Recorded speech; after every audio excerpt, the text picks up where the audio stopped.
Encore une fois, je vous salue tous au nom de Jésus-Christ. J'espère que nous allons passer des moments agréables dans la présence de Dieu cet après-midi autour de sa sainte et précieuse parole qui nous sanctifie, qui nous fait du bien. Sans plus tarder, nous allons nous lever pour lire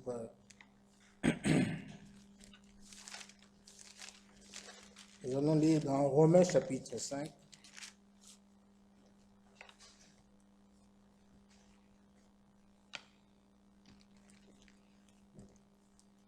Romains chapitre 5, les 5 premiers versets. Étant donc justifiés par la foi, nous avons la paix avec Dieu par notre Seigneur Jésus-Christ, à qui nous devons d'avoir eu part, à qui nous devons d'avoir eu par la foi accès à cette grâce dans laquelle nous demeurons fermes et nous nous glorifions dans l'espérance de la gloire de Dieu. Bien plus, nous nous glorifions même des afflictions, sachant que l'affliction produit la persévérance, la victoire dans l'épreuve, et cette victoire, l'espérance.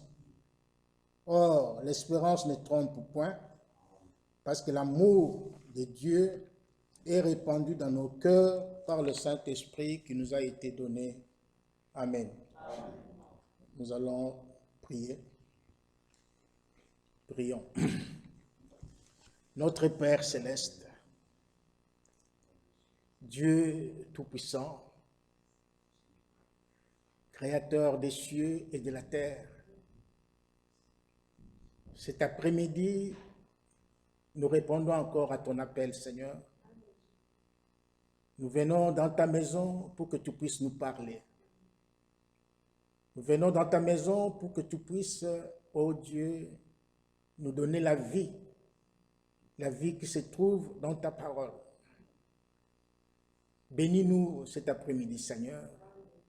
Conduis ces cultes, ô Dieu, par ton Saint-Esprit. Et parle-nous, Seigneur.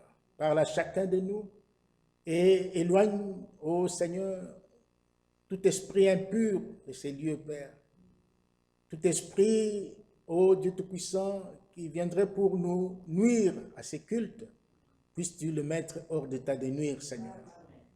Parce que toi, tu as vaincu les diables, tu as vaincu tous les démons, tu as vaincu le monde et tu nous as rendus plus que vainqueurs.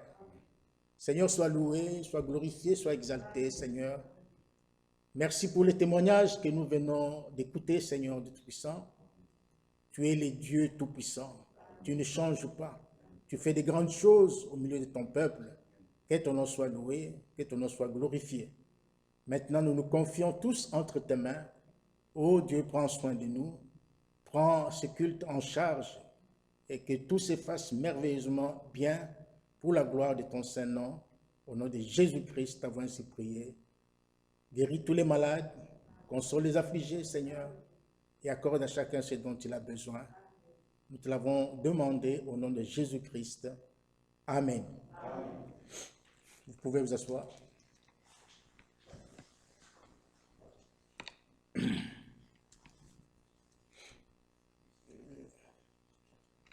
J'espère que vous êtes dans la joie. Amen. Nous sommes venus dans la maison de Dieu. Nous devons être dans la joie. Amen. David disait, je suis dans la joie quand on me dit, allons dans la maison de l'Éternel. Malgré les difficultés du moment, malgré les épreuves, mais cela ne peut pas enlever en nous la joie du salut. Parce que le salut que nous avons reçu est éternel. C'est un salut éternel. Et Dieu nous l'a accordé par sa grâce. Comme nous l'avons entendu aussi ce matin, Dieu a tant aimé le monde qu'il a donné son Fils unique, afin que quiconque croit en lui ne périsse point, mais qu'il ait la vie éternelle. Dieu nous a aimés d'un amour sincère, d'un amour vrai. Il a quitté son trône, il s'est dépouillé lui-même pour venir te chercher. Il est venu pour prendre ta place. Il est venu pour nous donner un bonheur éternel. Nous sommes les bienheureux. Nous devons nous estimer heureux parce que Dieu est de notre côté.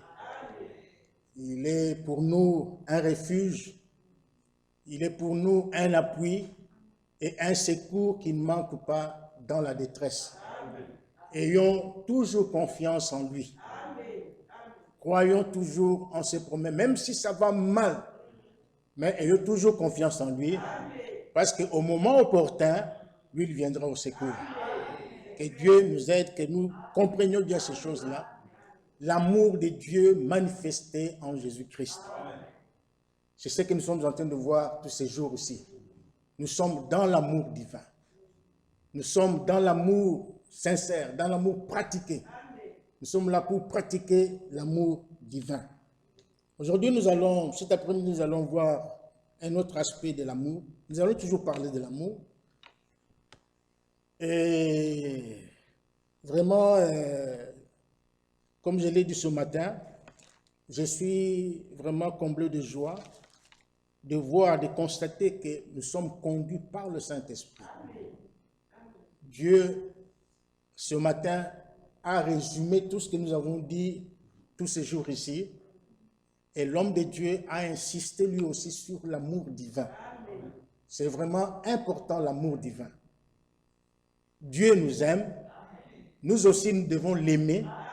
Et nous devons aussi aimer les frères. Si nous nous aimons les uns les autres, cela prouve que nous aimons Dieu.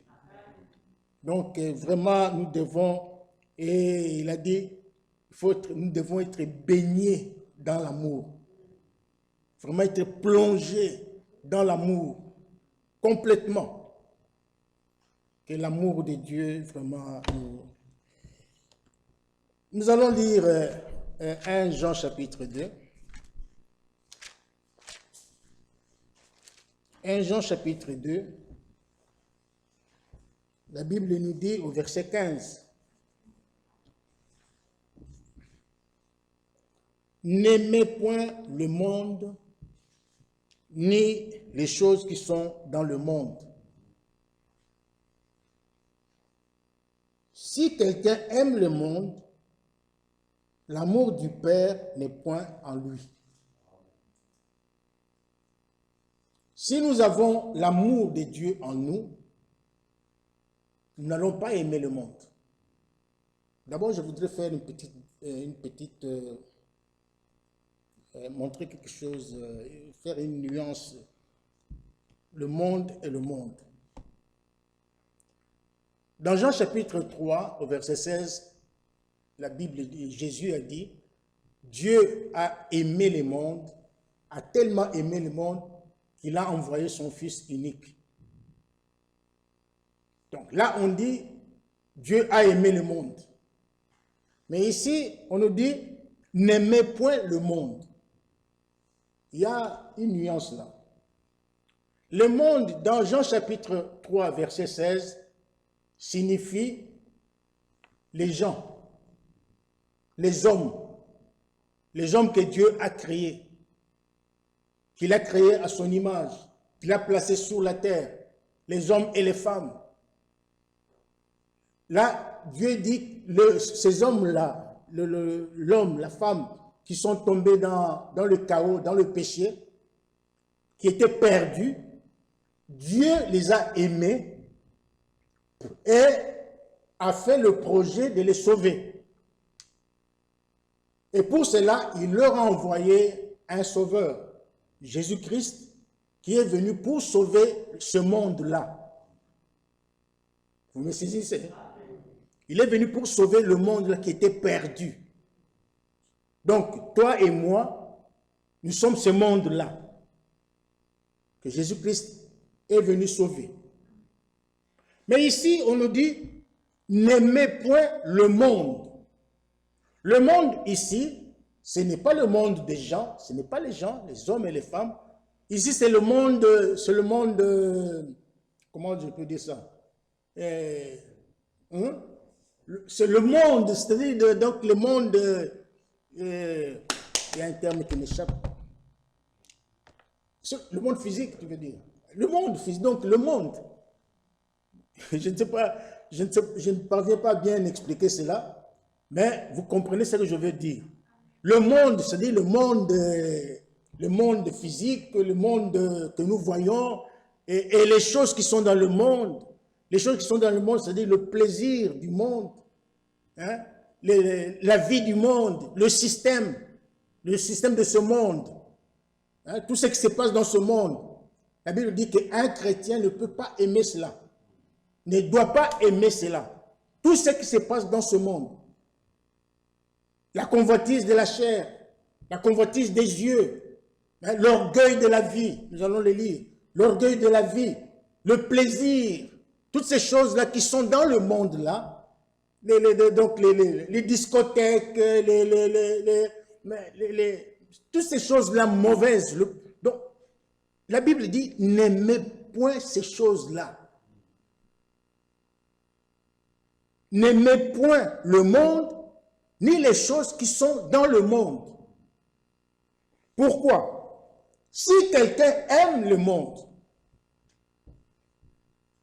cela veut dire que l'amour du Père n'est point en lui. C'est-à-dire qu'il ne connaît pas l'amour de Dieu. C'est-à-dire qu'il n'a pas reçu l'amour de Dieu. C'est lui qui a réellement reçu l'amour de Dieu en lui. C'est lui qui a réellement fait l'expérience, n'est-ce pas, de la nouvelle naissance, ne peut pas aimer le monde et les choses qui sont dans le monde. C'est-à-dire, c'est lui qui aime encore les choses du monde, qui aime le monde et le plaisir du monde, et toutes ces choses-là, le copinage, toutes ces saletés qui sont dans le monde-là. S'il y a encore quelqu'un qui aime encore ces choses-là, qui est encore attaché à ces choses-là, donc cela veut dire tout simplement que l'amour de Dieu n'est point en lui. C'est-à-dire qu'il n'est pas encore né de nouveau. Il n'est pas encore né de nouveau. Donc, il est encore religieux. Il n'est pas encore sauvé.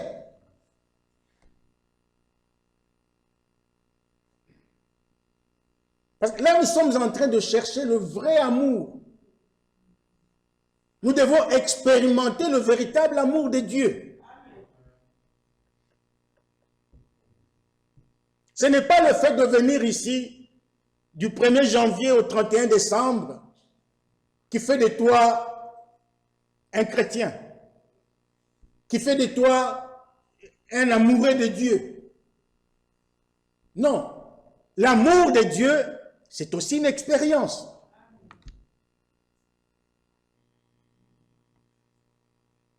Donc, si tu aimes encore le monde, sache, mon frère, ma soeur, que tu n'es pas encore sauvé.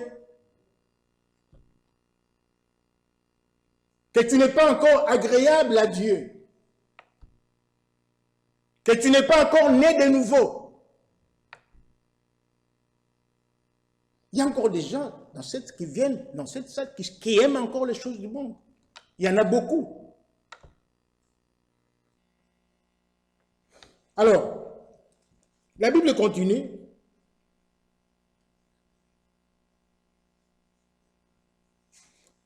Parce que si vous lisez dans Matthieu chapitre 6, au verset 24, le Seigneur est clair. Il a dit, on ne peut pas aimer 2 maîtres à la fois. On ne peut pas suivre 2 maîtres à la fois. Ou vous vous attachez à, lisons-le, Mettons un doigt ici. Lisons Matthieu chapitre 6. Nous allons revenir dans 1 Jean chapitre 2. Matthieu chapitre 6. Le verset 24 nous dit ceci. Nul ne peut servir deux maîtres. Personne. Car ou il haïra l'un et aimera l'autre, ou il s'attachera à l'un et méprisera l'autre. Vous ne pouvez servir Dieu et Mammon. Non.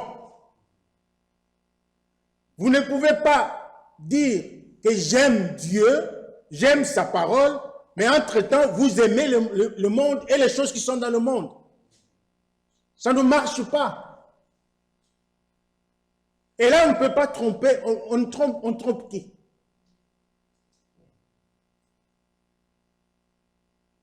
Si vous dites que j'aime Dieu, mais entre-temps, vous aimez le monde et les choses qui sont dans le monde, donc cela prouve que vous n'aimez pas Dieu.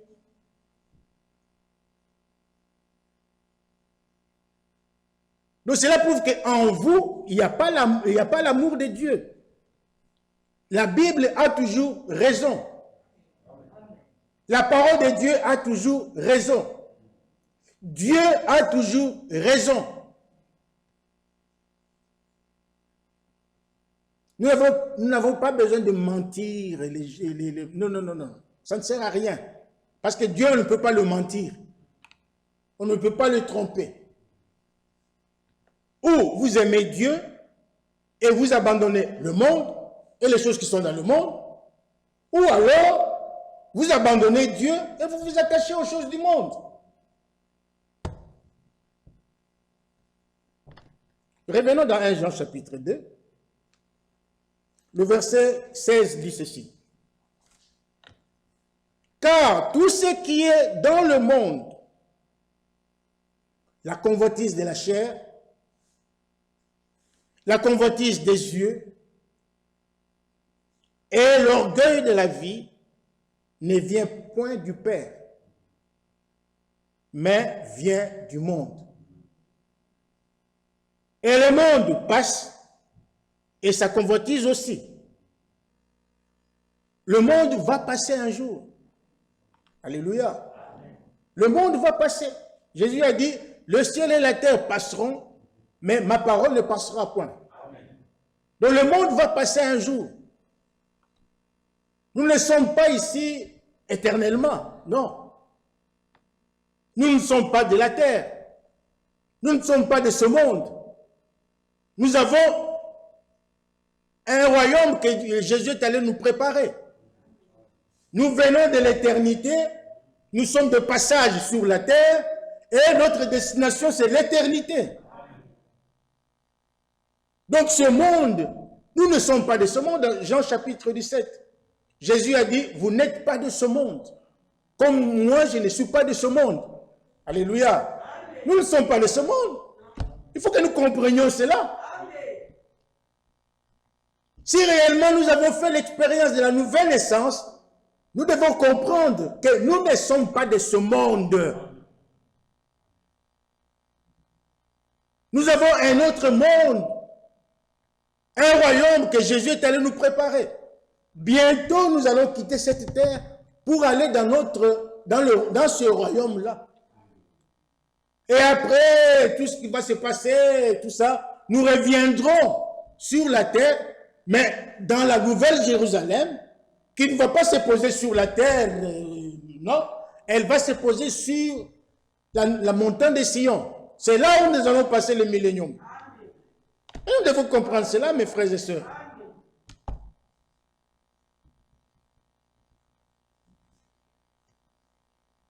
Et le verset 17 dit, « Et le monde passe, et sa convoitise aussi. Mais celui qui fait la volonté de Dieu demeure éternellement. » C'est-à-dire que celui qui fait la volonté de Dieu a la vie éternelle.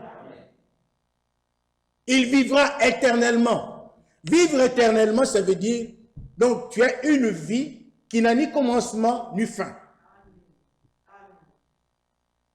Donc toi, tu ne mourras plus jamais. Tu ne connaîtras plus de maladie. Hein, ma soeur Karine, il n'y aura plus de tension, ça ne va plus exister. Là, il n'y aura que la paix. Une paix éternelle. Ne la ratez pas, mes frères et sœurs. Ne manquez pas ces choses. Le monde. Nous allons voir. Le monde passe et sa convoitise aussi, mais celui qui fait la volonté de Dieu demeure éternellement. Jacques chapitre 4. Jacques chapitre 4. Dans Jacques chapitre 4, au verset 4, il est dit, « Adultères que vous êtes, ne savez-vous pas que l'amour du monde est inimitié contre Dieu? Celui donc qui veut être ami du monde sera ennemi de Dieu. » Alléluia. Celui qui veut être ami du monde. Donc celui qui aime encore le monde. Celui qui a créé un pont avec le monde, la Bible dit qu'il s'est fait automatiquement, qu'il le veuille ou pas, il s'est fait ennemi de Dieu. Dans 1 Jean, nous avons vu qu'il n'a pas l'amour de Dieu en lui. Mais ici, c'est plus grave encore. Il dit, il s'est fait ennemi de Dieu. Donc toi qui aimes encore le monde aujourd'hui, tu n'as pas l'amour de Dieu en toi. Cela veut dire que tu n'as pas l'amour de Dieu en toi. Et en plus, tu deviens ennemi de Dieu. Malgré le baptême que tu as eu, malgré les offrandes que tu donnes dans l'église, malgré les dîmes que tu donnes, malgré tout ce que tu fais, tes prières et tout ça, malgré tout ce que tu fais là, mais si en toi, il y a encore l'amour du monde, sache que tu es ennemi de Dieu.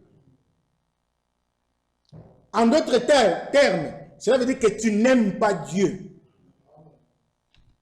Donc tu n'aimes pas Dieu. Parce que si tu aimes vraiment Dieu, tu arrêteras avec le monde. Tu vas arrêter avec la vie du monde. Et d'ailleurs, au début du verset 4, il est écrit « Adultères que vous êtes ». Donc Dieu te traite d'adultère. Vous connaissez bien le mot adultère, le mot adultère, ce que ça signifie. Vous le savez. Nous n'allons pas entrer en détail. Mais brièvement, un adultère, c'est quelqu'un qui chipote avec son mariage. Un adultère, c'est quelqu'un qui va avec, comment dirais-je, qui va avec un autre marié, un homme ou une femme mariée. Toi, une femme qui est mariée, lorsque tu quittes ton mari pour aller avec un autre homme, tu es appelé adultère. Donc, tu as brisé le vœu du mariage. Et maintenant, ici, toi qui aimes encore le monde, Dieu te traite d'adultère. C'est-à-dire, tu étais lié à Dieu, tu marchais avec Dieu, tu aimais Dieu, tu priais beaucoup, tu faisais beaucoup de choses pour de bonnes œuvres, comme nous l'avons vu ce matin. Tu faisais beaucoup de bonnes œuvres, mais à un moment donné, tu abandonnes Dieu, tu vas vers le monde, tu vas flirter avec le monde, tu deviens adultère. Et la Bible dit que les adultères n'entreront pas dans le ciel.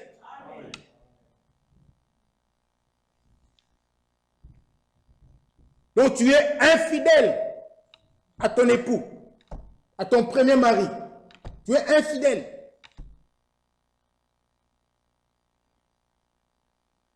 Et la Bible me enseigne qu'une femme mariée qui se sépare de son mari pour se remarier, il faut que le premier mari meure. Alléluia. Le premier mari doit mourir.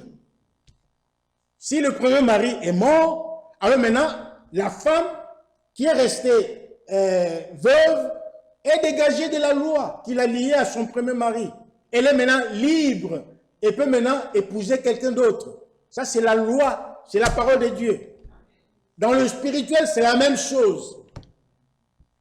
Si tu es attaché aux choses du monde, sache qu'avec Christ, ça ne marche pas. Ça ne peut pas marcher. Christ ne peut pas t'accepter comme cela. Parce que tu as déjà un autre mari. Lui, il ne peut pas être adultère.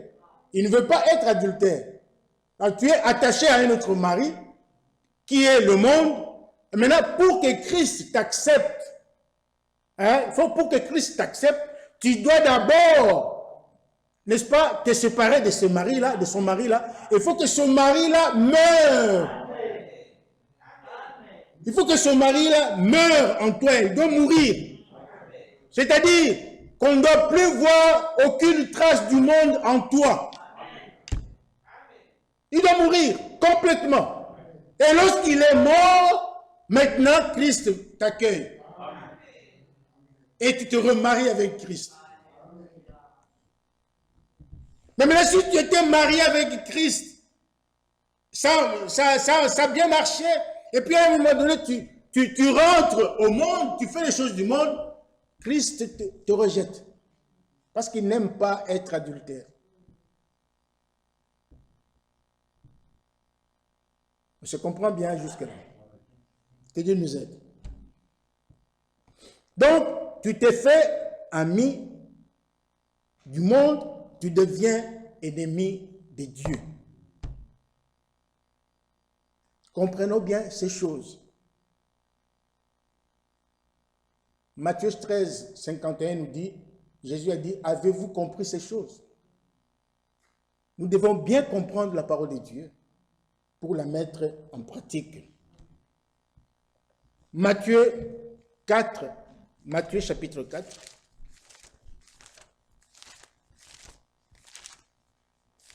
Dans Matthieu chapitre 4, là, nous voulons vous montrer qui est le gouverneur de ce monde. Le monde actuel, que Dieu nous aide. Le monde actuel n'est pas gouverné par Dieu. Non, ce n'est pas Dieu qui gouverne le monde. Ce n'est pas Dieu qui gouverne, qui dirige le monde aujourd'hui. Ce n'est pas Dieu. Ce n'est pas Jésus qui gouverne le monde actuel. Son temps viendra. Son temps viendra où il régnera sur la terre, qui régnera dans ce monde, mais pas seul, avec son épouse, qui sera déjà devenue sa femme. Ils vont régner sur cette terre. Mais pour l'instant, c'est le diable qui dirige le monde, qui conduit le monde. Lisons-le. Matthieu chapitre 4.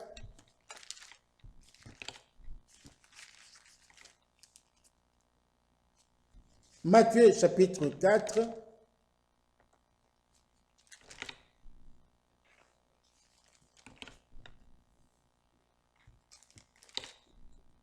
Et si vous lisez au premier verset, vous verrez que c'était la tentation de Jésus. Lorsqu'il a reçu le Saint-Esprit, il est allé, l'Esprit l'a conduit dans le désert. Et là, dans le désert, il a rencontré le diable qui a essayé un peu de l'éprouver. Alors, au verset 8, il dit, « Le diable le transporta encore sur une montagne très élevée. » Il a transporté le Seigneur Jésus, lui montra tous les royaumes du monde et leur gloire.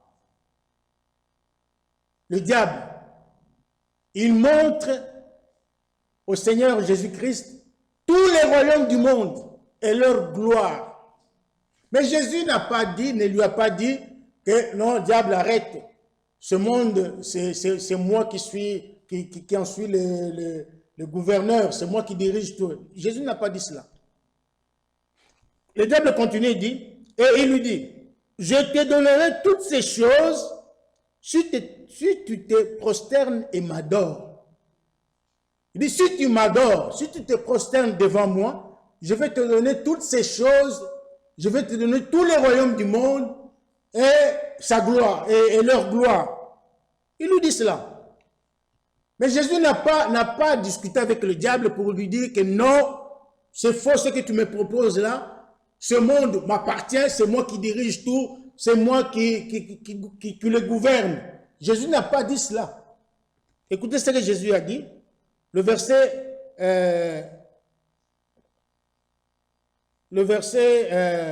10 dit, Jésus lui dit, retire-toi Satan, car il est écrit, tu adoreras le Seigneur ton Dieu. Non, ce n'est même pas important. Ce qui est important, c'est le verset 8 et 9, où le diable montre à Jésus que ce monde m'appartient.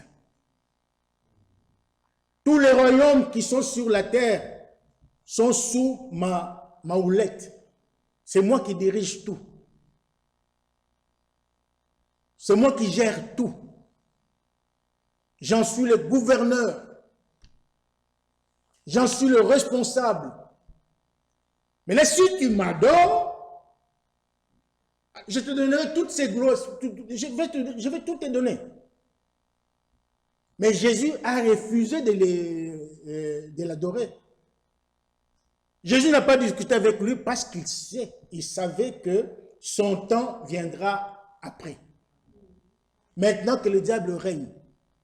Et tous ceux qui l'adorent aujourd'hui ont la gloire.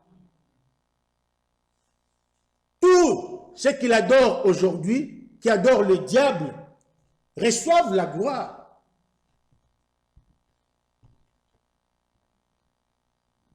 Nous avons aujourd'hui les gens qui règnent, qui sont puissants.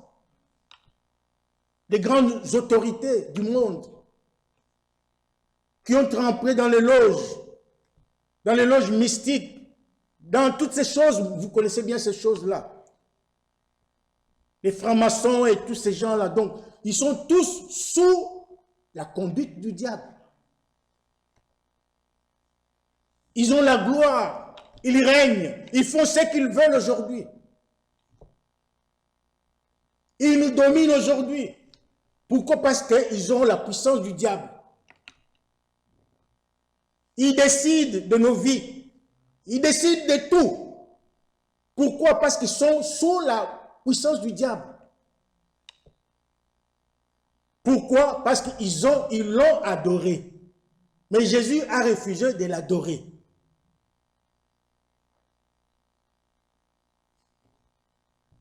Mais le peuple de Dieu est conduit par le Saint-Esprit. Tout ça, c'est pour vous dire, mes frères, que le monde aujourd'hui est gouverné par le diable. Alors maintenant, pourquoi aimer? Si vous voulez aller au ciel, si vous avez compris que le ciel est une réalité, si vous avez compris que la vie éternelle est une réalité, si vous avez compris que Dieu est une réalité, mais pourquoi aimer le monde? Pourquoi aimer le monde? Il n'y a rien de bon dans le monde.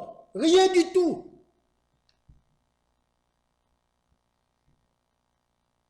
Si vous aimez encore le monde, cela veut dire que vous haïssez Dieu. Vous êtes ennemi de Dieu. Vous êtes adultère. Alors si nous aimons vraiment Dieu, mes frères et sœurs, je vais vous demander quelque chose. Coupez chaque pont qui vous relie aux choses du monde. Nous devons couper chaque pont. Tout ce qui nous empêche d'avoir l'amour de Dieu. Parce que nous sommes en train de chercher l'amour de Dieu. Nous voulons avoir l'amour de Dieu. Alors si nous voulons cet amour-là en nous, nous devons couper tous les ponts qui nous relient au monde.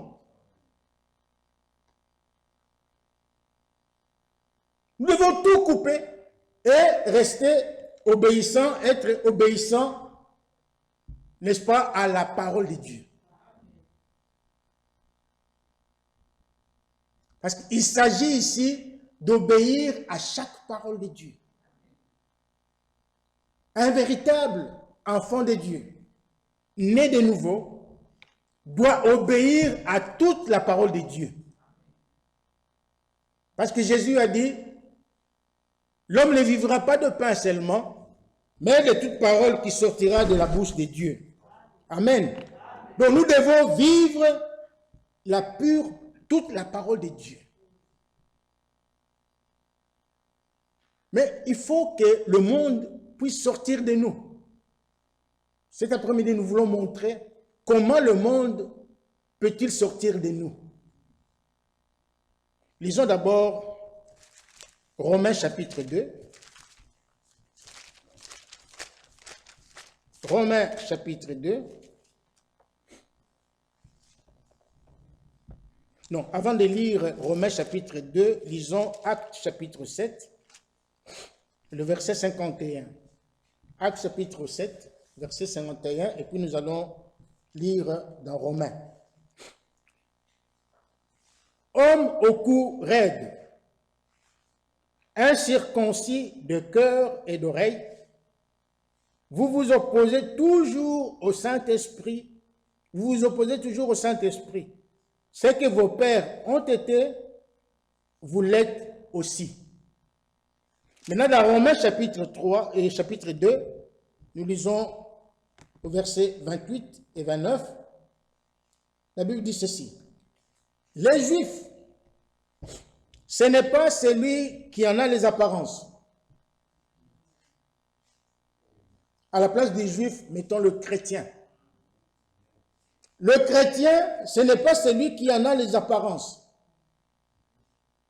Et la circoncision, ce n'est pas celle qui est visible dans la chair. Mais le juif, c'est celui qui l'est intérieurement, et la circoncision, c'est celle du cœur, selon l'esprit et non selon la lettre. La louange de ce juif ou de ce chrétien ne vient pas des hommes, mais de Dieu. Ici, Paul nous parle de la circoncision. La circoncision, nous connaissons tous. La circoncision, que fait-elle? Nous savons que dans la chair, la circoncision sert, n'est-ce pas, à enlever les surplus de chair, c'est-à-dire le prépuce. S'enlève donc les surplus là. Donc la circoncision sert à enlever cela. Là, nous sommes dans la chair. Excusez-moi de prendre cet exemple, mais c'est pour expliquer bien ces choses. Donc, la circoncision sert à enlever le surplus de chair. Maintenant, dans le spirituel, nous avons lu, il y a aussi la circoncision. Et la circoncision dans le spirituel, c'est le Saint-Esprit. La circoncision de l'esprit sert à quoi? La circoncision de l'esprit sert à enlever dans le cœur de l'homme tout ce qui est du monde. Tout ce qui est charnel doit sortir du cœur de l'homme. Et lorsque cela est sorti, alors le Saint-Esprit viendra, n'est-ce pas, viendra en toi pour sceller l'amour de Dieu dans ton cœur. C'est ça le rôle du Saint-Esprit. Mais il faut que tu l'acceptes. Il faut que tu l'acceptes. Il faut d'abord que tu reconnaisses que tu aimes encore le monde. Que tu aimes encore les choses du monde.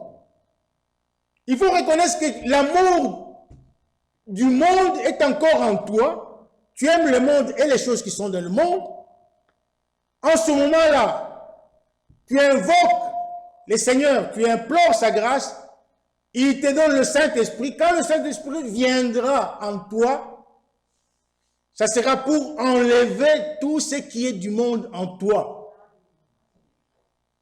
Mais il faut être sincère. Il faut être sincère avec Dieu. Il ne faut pas être hypocrite. Chercher à tromper Dieu. Dieu ne peut pas le tromper. Il faut être sincère. Si tu es sincère dans ton cœur, alors Dieu fera cette opération-là en toi. Il t'enverra le Saint-Esprit qui viendra enlever tout ce qui est du monde. C'est pourquoi nous avons lu dans Romains chapitre 5, au verset 5, il est écrit « Or, l'espérance ne trompe point, parce que l'amour de Dieu est répandu dans nos cœurs par le Saint-Esprit qui nous a été donné. » Alléluia. C'est ça le rôle du Saint-Esprit. Quand il vient en nous, il enlève tout ce qui est du monde et nous scelle de l'amour de Dieu.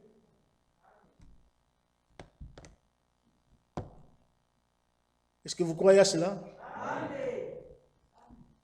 C'est ça le travail du Saint-Esprit, le rôle du Saint-Esprit. Donc l'amour de Dieu vient de quelque part. L'amour de Dieu, on ne l'achète pas dans un supermarché. L'amour de Dieu, on ne le ramasse pas, non, dans la rue.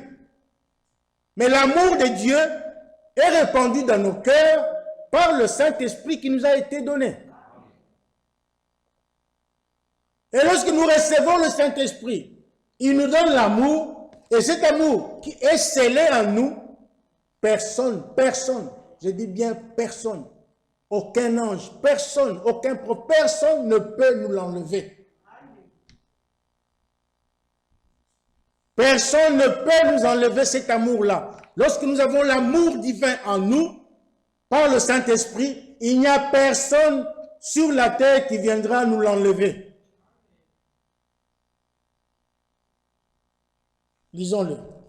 La Bible le dit, hein, c'est pas moi. Hein. Romains chapitre 8. Nous l'avons toujours lu. Nous l'avons toujours prêché. Romains chapitre 8, le verset 35 dit « Qui nous séparera de l'amour de Christ ?» Moi, je voulais entendre un grand amen là. Qui nous séparera de l'amour de Christ? Mais il faut avoir, d'abord, au préalable, avoir cet amour-là. Lorsque vous avez cet amour-là en vous, alors en ce moment-là, la Bible, la question est posée. Qui nous séparera de cet amour? Qui? Sera-ce la tribulation? Ou l'angoisse? Ou la persécution? Ou la faim? À cause de la famine, de la faim, tu vas vendre ton droit d'aînesse. Il y a beaucoup qui le font. Comme notre ami, comment il s'appelle? Ésaü. Il a vendu son droit d'aînesse parce qu'il avait faim. Vous voyez? Parce qu'il avait faim, il a vendu son droit d'aînesse. Il a tout perdu. Toutes les bénédictions, toutes les bénédictions qui étaient même liées à son droit d'aînesse, il les avait toutes perdues. Pourquoi? Parce qu'il avait faim. Donc, mais nous, ce n'est pas la faim qui va nous séparer de l'amour de Christ. Ce n'est pas non plus la nudité. Même si je marche nu, je n'ai pas d'habit. Mais cela ne va pas me séparer de l'amour de Dieu. Je n'irai pas voler parce que je marche nu. Non. Je préfère que les gens se moquent de moi. Je marche nu, j'ai des habits troués, ainsi de suite. Que les gens se moquent de moi. Que de manquer l'amour de Christ. Que de me séparer de l'amour de Christ. Et d'ailleurs, nous avons une promesse dans la parole de Dieu. David a dit, j'ai été jeune, j'ai grandi, j'ai vieilli. Oh, gloire à Dieu. Mais je n'ai pas vu... Oh, nous allons revenir là. Lisons là. Quelqu'un se rappelle le passage? C'est, je crois, dans Psaume... comment? Ah, je l'ai trouvé. Dans Psaume 37, que Dieu soit loué, le verset 25, il dit, j'ai été jeune, j'ai vieilli, et je n'ai point vu le juste abandonné. Un juste ne peut pas être abandonné. Dieu ne peut pas abandonner ses enfants. C'est impossible. Si Dieu t'abandonne, c'est que c'est toi qui l'as abandonné. Parce qu'il a dit, même si une femme parvenait à abandonner son enfant, mais moi l'Éternel, je ne t'abandonnerai jamais. Jamais. Que Dieu nous aide. Il dit, ni sa postérité mendiant son pain. Toujours il est compatissant et il prête. Et sa postérité est bénie. Alléluia. Deux Chroniques. Lisons 2 Chroniques, chapitre 15. Versets 1 et 2. L'Esprit de Dieu fut sur Azaria, fils d'Obed. Et Azaria alla au-devant d'Asa et lui dit, écoutez-moi, Asa, et tout Juda, et Benjamin. L'Éternel est avec vous quand vous êtes avec lui. Alléluia. Il est avec vous quand vous êtes avec lui. Si vous le cherchez, vous le trouverez. Mais si vous l'abandonnez, il vous abandonnera. C'est clair. Donc Dieu ne peut pas abandonner ses enfants. Sinon c'est lui qui aura honte. Les gens vont se moquer ils vont se moquer de Dieu. Vous qui dites, mais voilà, Dieu vous a abandonné. Dieu ne peut pas abandonner ses enfants. Même s'il ne vous rend pas riche, mais vous aurez toujours à manger. Vous aurez toujours de quoi vous vêtir. Vous ne manquerez de rien. Vous aurez le minimum, le minimum possible pour vivre, pour aller de l'avant, tout en sachant que notre destination, c'est là au ciel. C'est là que nous allons vivre éternellement. C'est là où nous aurons toutes les richesses du monde. Vous savez, les gens aujourd'hui se bousculent, se font la guerre à cause du diamant, à cause de toutes les richesses que nous avons là en Afrique, par exemple. Et ils sont en train de perdre leur temps pour rien. Ils vont s'enrichir, demain ils vont mourir. Et ils vont laisser toutes ces choses-là. Mais ces choses-là, toutes ces richesses-là, c'est pour les enfants de Dieu. Croyez-le comme cela, mes frères et sœurs. C'est pour nous. Parce que c'est nous qui allons hériter la terre.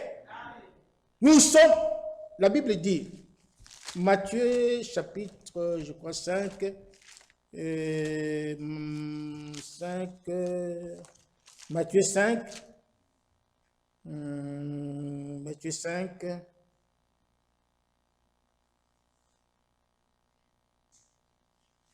le verset...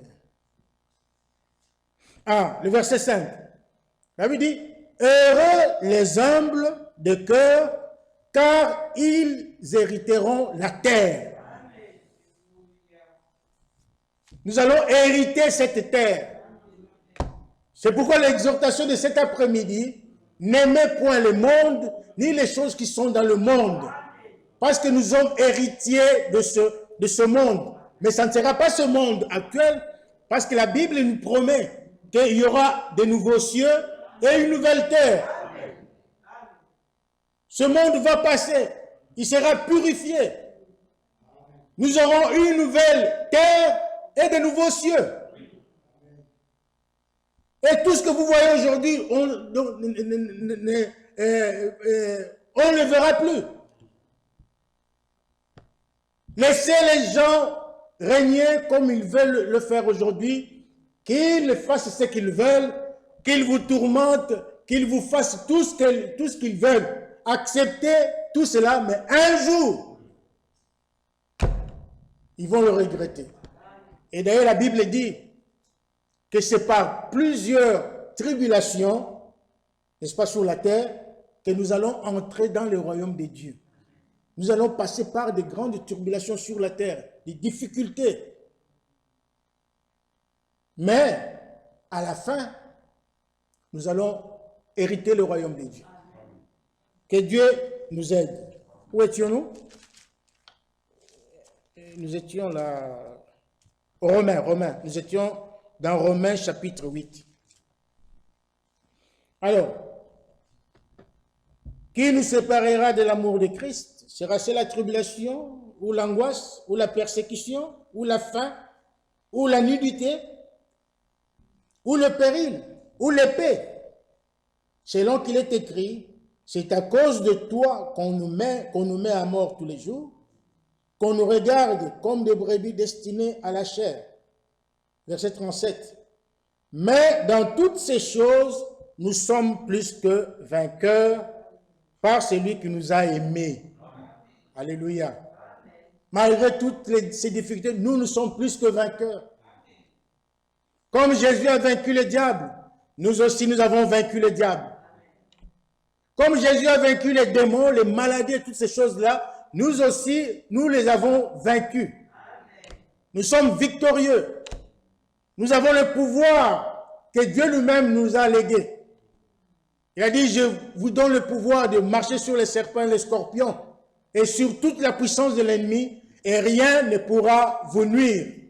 Nous sommes victorieux.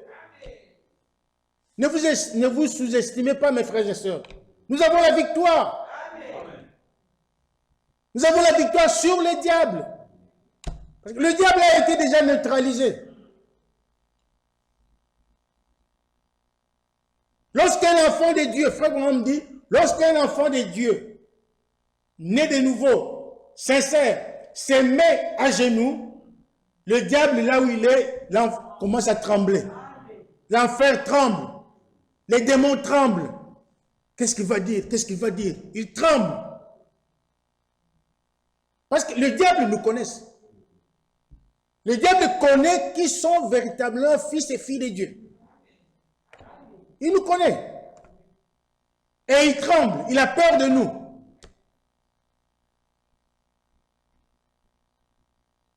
C'est nous qui n'avons pas encore réalisé combien Dieu est grand.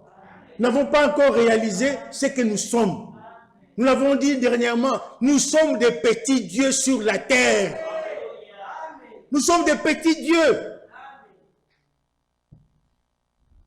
Le diable doit que, quand Jésus a dit, en mon nom, vous imposerez les mains aux malades seront guéris, vous chasserez les démons, mais Jésus sait ce qu'il disait.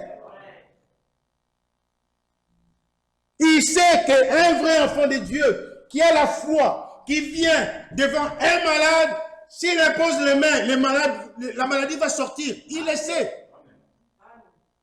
Un vrai enfant de Dieu, né de nouveau, quand il invoque le nom du Seigneur, le démon va partir.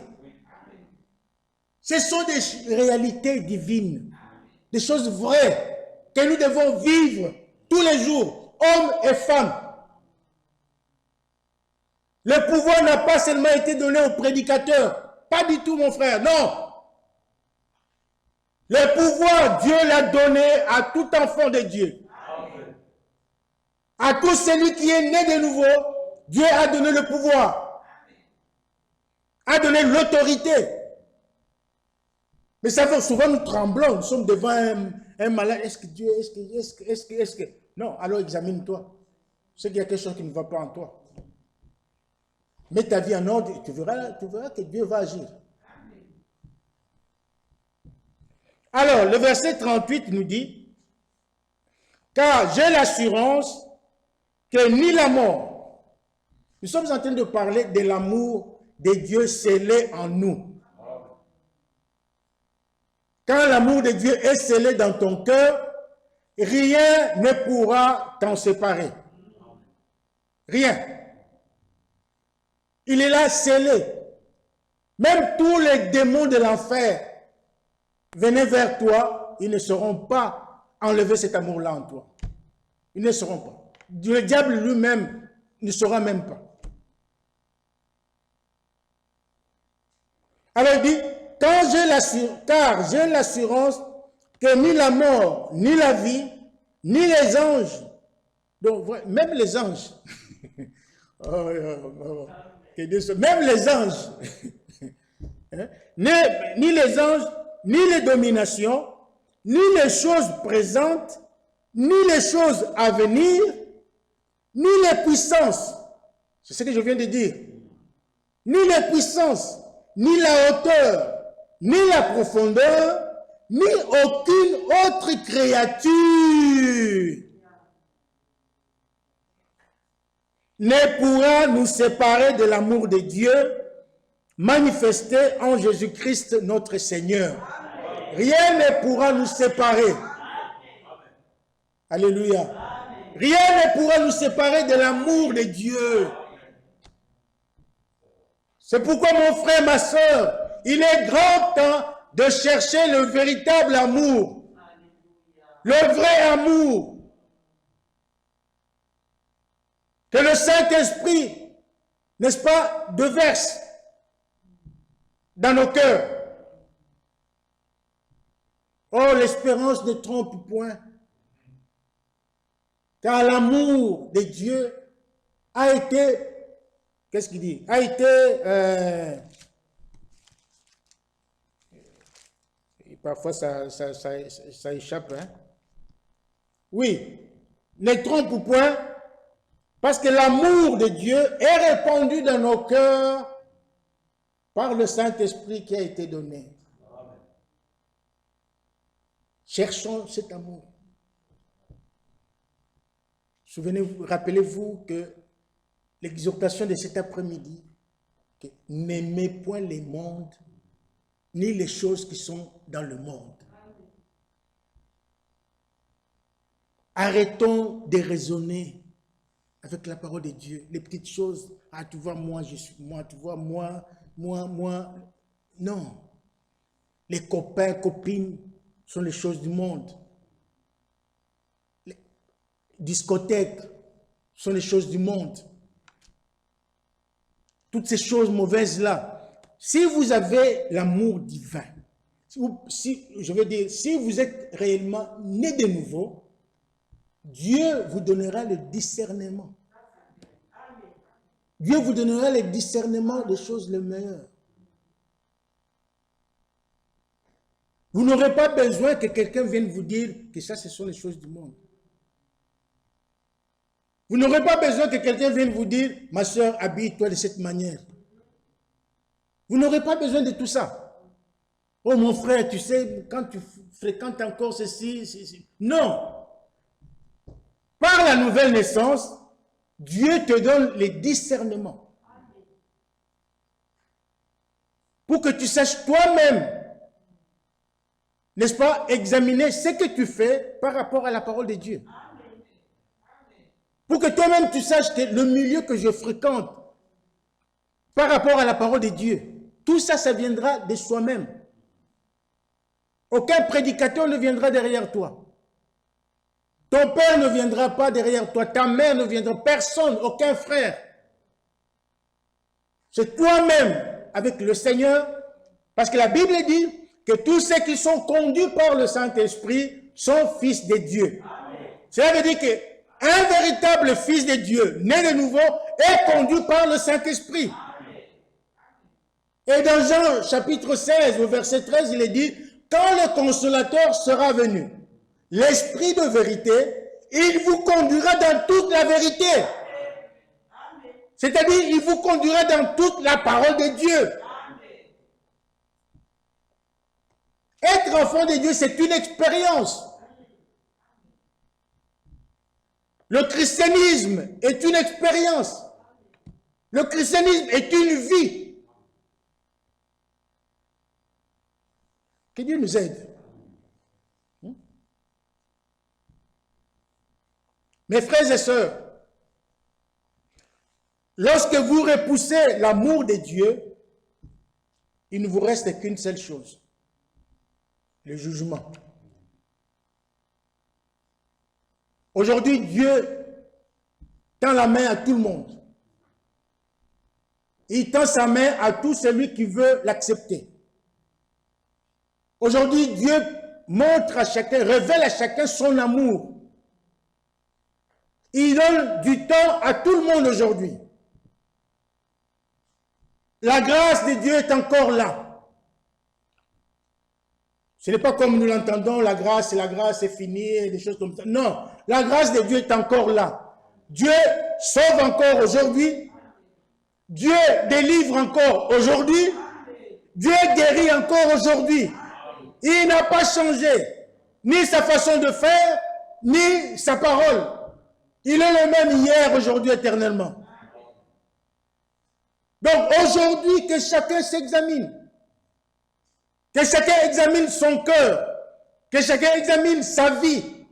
Que chacun s'examine pour voir si réellement l'amour divin est dans le cœur.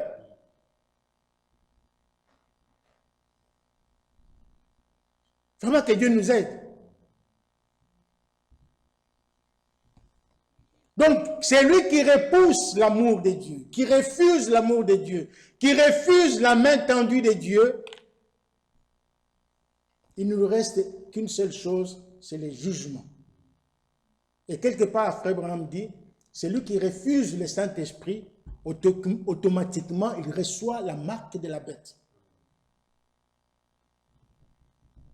Et quand vous recevez la marque de la bête, c'est fini. C'est fini. Vous êtes perdu. Vous êtes perdu. Il serait mieux de mourir aujourd'hui. Parce que si la grande tribulation vous trouve, c'est fini. Vous allez souffrir.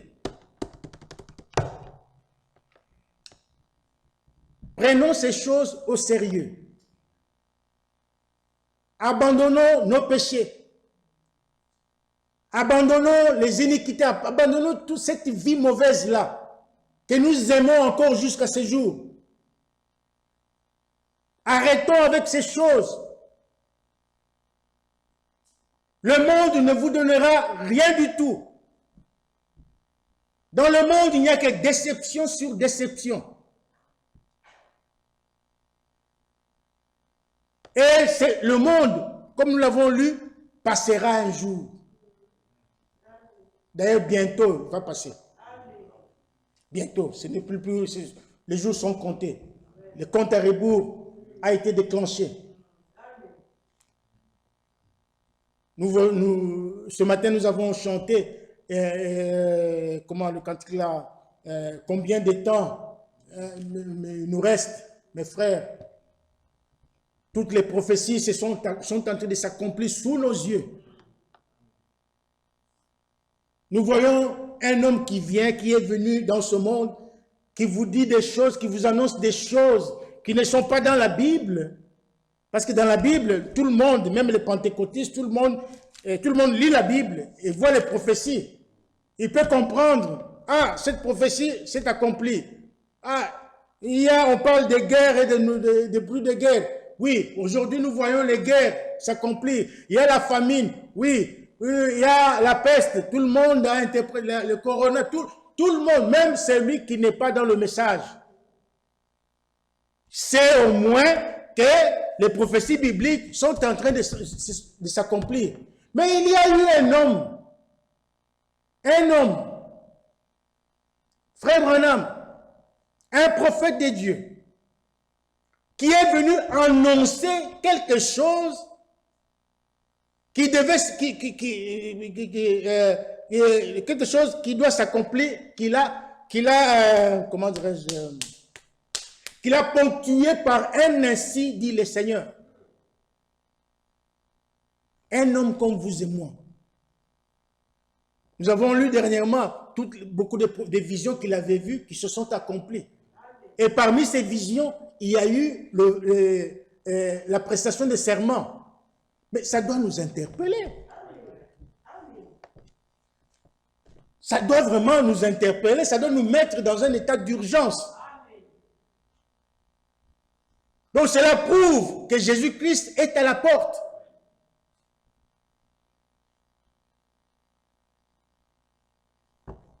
Jésus-Christ est à la porte. Ce n'est pas du théâtre. 88 ans après, il a vu la chose en 1933 et en 2021, la chose s'accomplit. Mais ça doit nous interpeller. Nous devons pleurer.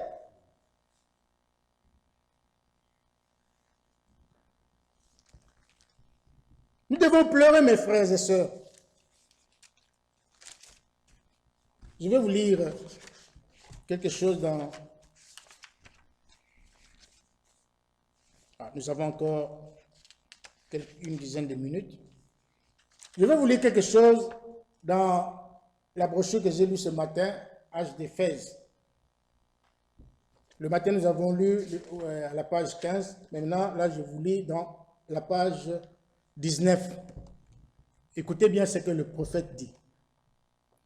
Beaucoup de gens ne tiennent pas à avoir le droit de naissance parce qu'ils pensent que cela nuirait quelque peu à leur popularité. Ils ne veulent pas s'agenouiller à l'autel et pleurer un peu. Aujourd'hui, les gens ne pleurent plus. Hein. Ils pleurent pour leurs membres de famille. Tout ça, ils pleurent là, il y a des abondantes larmes qui sortent. Ils tombent en sanglots, sanglotent pour cela. Mais pour pleurer à cause de sa vie, aujourd'hui, les gens sont devenus insensibles.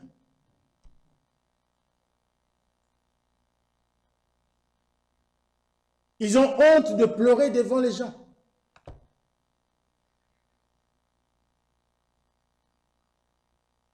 Or, pour recevoir le Saint-Esprit et expérimenter les bénédictions célestes, il faut passer par la repentance. Et la repentance, c'est pleurer. Donc, il faut on se répand, on regrette avec des larmes. Alors, il dit, ils ne veulent pas s'agenouiller à l'autel et pleurer un peu, ou se priver de quelques repas, c'est-à-dire faire le jeûne, ou quoi que ce soit d'autre. Ils ne veulent pas de cela. Un grand nombre de femmes ont simplement peur qu'en pleurant, elles abîment leur maquillage et qu'elles soient obligées de le refaire. Je ne dis pas cela pour être sacrilège. J'espère que cela ne donne pas cette impression, mais c'est la vérité. Ils ne veulent pas de cela. Ils ne veulent pas de la nouvelle naissance. Pourquoi? Parce que la nouvelle naissance cause du gâchis et de la saleté. Comme d'ailleurs n'importe quelle naissance. Donc, la nouvelle naissance cause du gâchis. Quand un enfant est né, il y a l'eau et le sang. Les mamans qui ont fait l'expérience dans cette salle le savent. Il y a l'eau, il y a le sang. C'est de la saleté. Mais l'enfant est né. C'est la même chose aussi dans le spirituel. Quand quelqu'un est né de nouveau, il y aura de la saleté.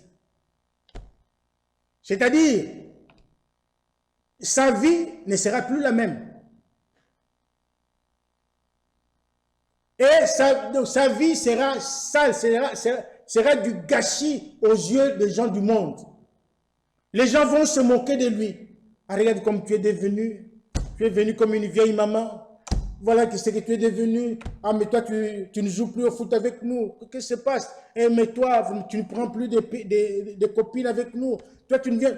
Donc, les gens vont se moquer de toi. Et ça, c'est du gâchis. Mais là, toi, qui fais cette expérience, tu as honte de toi-même. Si tu n'es pas vraiment ancré dans la parole de Dieu, si tu n'as pas compris la chose, tu vas te laisser emporter par les amis et tu abandonnes, tu rentres dans cette ville mauvaise-là. Donc, celui qui est né de nouveau est mal compris aux yeux du monde. On le verra, tu deviens étrange. Ah, mais ma soeur, qu'est-ce qui se passe? Tu es endeuillé ou quoi? Donc, tu deviens étrange. Ce que tu faisais avant, tu ne le fais plus. Et tes amis se moquent de toi. Est-ce que vous me comprenez? Pourquoi? C'est ça la nouvelle naissance. C'est ça la vraie nouvelle naissance. Il faut que les gens changent. Tu te vois, remarque un changement radical dans ta vie.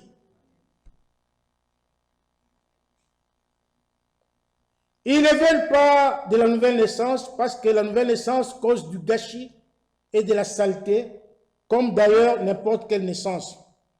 Toute naissance cause du gâchis et de la saleté. Peu importe où elle a lieu, que ce soit dans une porcherie, dans une étable ou dans une chambre d'hôpital, ornée et peinte en rose, cela fait de la saleté. Parce qu'il y a du sang, c'est sale. Et continue, il dit, ainsi, la nouvelle naissance cause du gâchis. Amen. C'est là, il n'y a pas d'amen. Vous croyez que je mens? Non. C'est la vérité. Hein? Il dit, cela vous fera faire, mais écoutez bien, cela vous fera faire des choses que vous n'auriez jamais pensé faire. Vous irez au coin des rues battre du tambourin en chantant « Gloire à Dieu, Alléluia, loué soit Dieu ». Et là, si tes amis te voient, ils disent « Mais qu'est-ce qui se passe? Il est devenu fou. » Mais non, il est né de nouveau. Hein? Gloire à Dieu, vous agirez comme un fou. C'est ce que cela produisit chez les apôtres. C'est ce que cela produisit chez la Vierge Marie. Quand elle a reçu la sémence divine, elle est devenue comme une folle. L'ange, elle a rencontré l'ange qui lui a parlé, elle est devenue comme une folle, elle a tout quitté, elle est allée vite comme une folle vers sa cousine. Elle était sa cousine, hein, je pense. Alors Marie, donc, elle agit comme si elle était ivre. Sa présence gâchait la bonne société, mais il faut du gâchis pour que la vie puisse sortir. Amen. Il faut du gâchis pour que la vie puisse sortir. Quelle vie? La nouvelle naissance. Alléluia. Le verset, il continue, il dit, si les grains ne meurent et ne pourrissent, la vie ne peut sortir de lui. Souvenez-vous, dans Jean chapitre 12, verset 24, si le grain, Jésus dit, si les grains de blé qui est tombé en terre ne meurt, il reste seul. Mais s'il meurt, hein, alors là, il produira beaucoup de fruits. Alléluia. Donc, il faut que tu meurs, mon frère, ma soeur. Il faut faire mourir la sémence de Dieu en toi. Que cette sémence pourrisse en toi afin de pouvoir produire de bons fruits. Afin que la vie puisse sortir. La nouvelle vie. La vie de Dieu. La nouvelle naissance. Attends-toi à ce que les gens se moquent de toi. Si tu es réellement né de nouveau, les gens vont se moquer de toi. Et les gens vont même t'abandonner. Pourquoi? Parce que tu es né de nouveau. Ils vont t'abandonner. Ta vie actuelle ne sera pas appréciée par tes amis. Ils vont t'abandonner. Ah, mais toi, tu es devenu fou. Alors, il continue, il dit, si l'homme ne meurt et n'est pourri à ses propres pensées, Christ ne peut entrer dans son cœur. Donc, il faut mourir à tes propres pensées pour que Christ vienne dans ton cœur. Si vous pensez, bon, maintenant, je vais monter à l'autel et je dirai, oui Seigneur, je suis quelqu'un de bien, je t'accepte, je paierai les dîmes, je ferai ceci et cela. Il dit, il faut que vous mouriez. Tout ça est inutile. Payer les dîmes et tout ça c'est inutile. Il faut que vous mouriez et que vous pourrissiez ici même à vos pensées. Laissez le Saint-Esprit vous prendre en main et faire ce qu'il veut de vous et mettre le gâchis en vous. Cela paraît horrible, mais ce n'est pas sacrilège, c'est la vérité. C'est la seule manière que je connaisse de faire pénétrer ces choses en vous. Que Dieu nous aide, mes frères et sœurs. Nous sommes là pour notre préparation, malgré, je suis désolé que le temps est arrivé à sa fin. Je suis obligé d'arrêter là. Si Dieu le permet, nous allons continuer encore le vendredi.